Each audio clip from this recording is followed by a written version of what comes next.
conglomerado mayor que abarca todo esto, que es lo que llamamos el TAT, que son talleres de historia, arquitectura y teoría, que tiene esas 3 asignaturas o 3 talleres, el 7 de arquitectura, el 1 de teoría y el 2 de historia. Y también está dentro de ese ámbito funciona la maestría en el proyecto arquitectónico y urbano de acá de la facultad y el laboratorio de investigación proyectual. También somos nosotros 3, pero es un grupo bastante más grande de trabajo.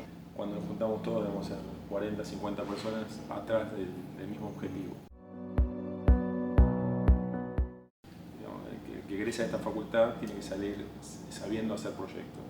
Y un poco las distintas miradas de los distintos ámbitos de trabajo apuntan hacia ese lado. Lo que nosotros pretendemos es que cuando trabajamos sobre el proyecto, lo que queremos hacer también es trabajar sobre cuestiones que no están predeterminadas, sino que hay que pensarlas desde cero. Ese ejercicio de pensar todo como si fuera la primera vez, como si no hubiera cosas preestablecidas, sino con la idea de encontrarle la profundidad que tiene y poder tener una actitud crítica ante esos conceptos o esos temas.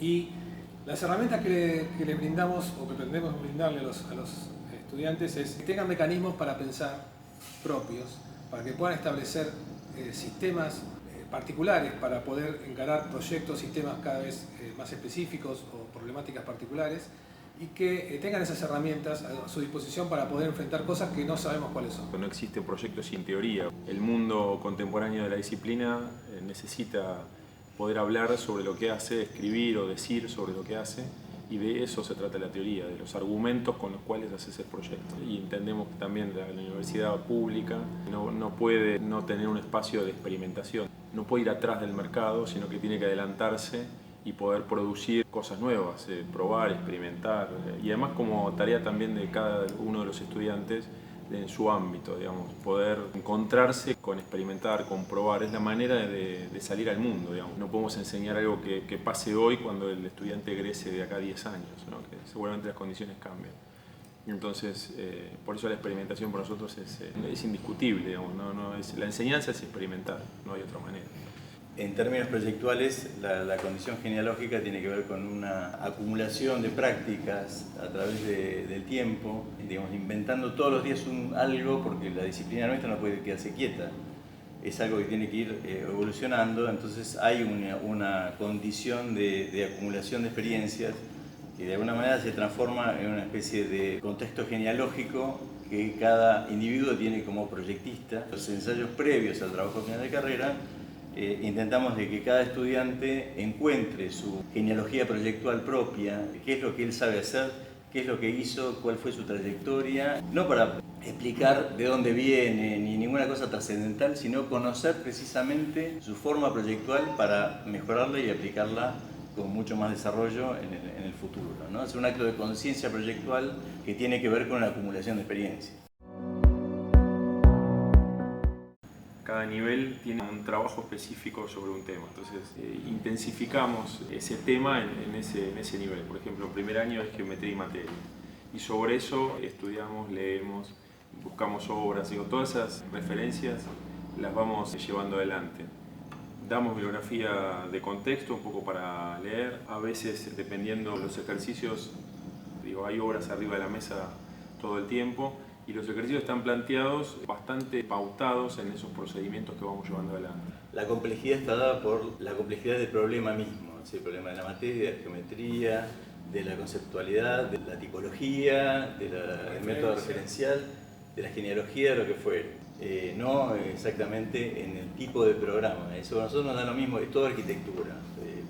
Queremos trabajar un método donde cualquiera pueda proyectar cualquier cosa. Y es imposible saber todos los programas, con lo cual hay que enseñar arquitectura y temas de arquitectura. Por eso cuando Pablo habla de tema, es eso y no es el tema casa o el tema... Y nuestras intensidades que nosotros hablamos en realidad aparecen en todos los proyectos. Materia y geometría naturalmente aparecen en cualquier material, creatividad, que es otro de los temas, la función, que es otro de los temas del segundo año, procesos de archivo, diagrama, eso aparece en cada proyecto que uno hace, están. Lo que intentamos es profundizar sobre ese tema, en particular en ese ejercicio. Entonces, sí, por ahí hacemos 7 viviendas, 8 viviendas, profundizando la materia, profundizando contextual. Problema contextual, claro. No porque los otros temas no aparezcan, pero sí que sobre ese tema vamos a leer más, vamos a estudiar más, vamos a discutir más, vamos a centrar el trabajo en esa intensidad. Quizás no es un producto acabado que luego pueda salir a competir con una inmobiliaria, naturalmente, pero nos interesa que a lo largo de la carrera el estudiante pueda tener cierto conocimiento de un procedimiento específico, ¿no? Poder profundizar sobre los temas. Y también no aislar la arquitectura de otras disciplinas y otras ramas de la actualidad. Entonces, La cultura. tratamos de incorporar siempre temas referidos a otras artes, a la ciencia o a lo que sea, para poder tener un marco contextual más apropiado desde el punto de vista de las ideas y de los conceptos y del momento que uno está viviendo. Entonces, aparecen ejercicios donde se trabaja sobre cuestiones de la literatura o a partir de textos literarios o a partir de cine o de películas o de sistemas que tienen que ver con métodos proyectuales de otras disciplinas. Eso también nos sirve para no aislar la arquitectura, no aislarla como disciplina, sino al contrario, ampliarla para justamente brindar cada vez más herramientas dentro de lo posible para ese estudiante que va a salir de acá. Hay trabajos que se hacen en grupo, hay trabajos individuales, hay trabajos cortos, hay trabajos largos, es un popurrí de cosas. Hay trabajos que son específicos en maqueta, trabajos que hacemos presentaciones así con imagen para que los chicos no impriman, no ploten. Porque dependen de la muestra de la imagen como el de patrones. Claro, de patrones es necesaria la sucesión sobre la imagen y es importante que eso suceda. O el video, o alguna. Claro, o una animación. Por eso, depende del año, la complejidad, el nivel. Algunos son en lápiz, otros son digital, otros son más de mostrar el procedimiento, otros más del objeto. Tampoco tenemos prejuicios con la tecnología. Muchas cuestiones se pueden resolver de la manera más práctica, que es con un teléfono, con un video, con algo, y se hace así de esa manera.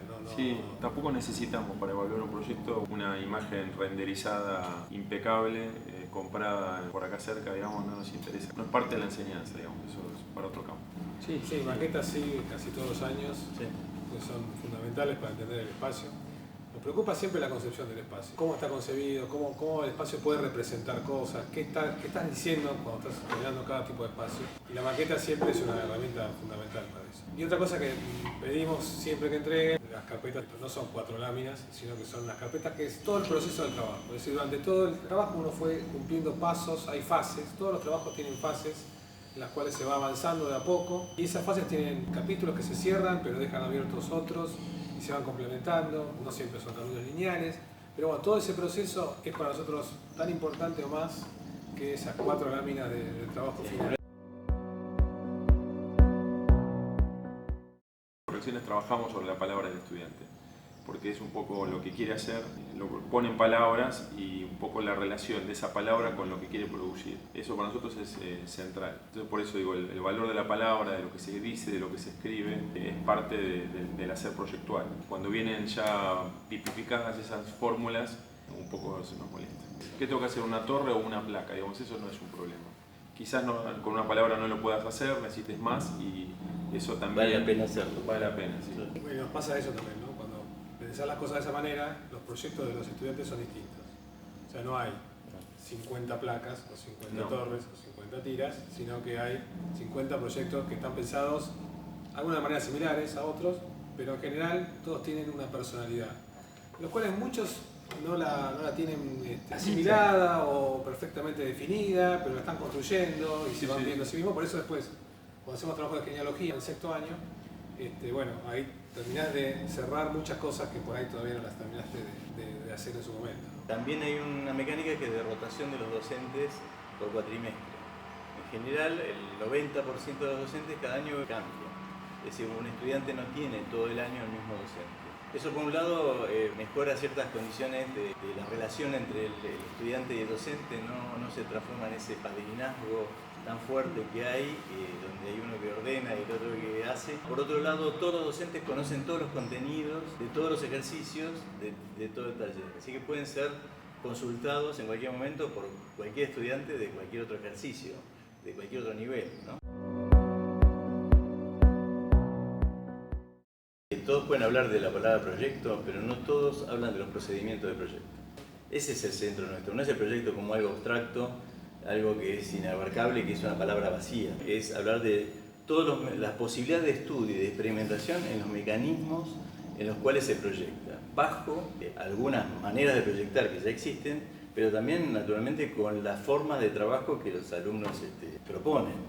Que ahí es donde volvemos a lo de la placa, la tira de la torre, es más fácil corregir o llevar adelante una corrección con un estudiante de una forma tipo ya establecida, mientras de decodificar los intereses argumentales de un estudiante, los intereses de procedimiento y llevar adelante un acompañamiento de un proyecto que es de él y no es inculcado por nosotros.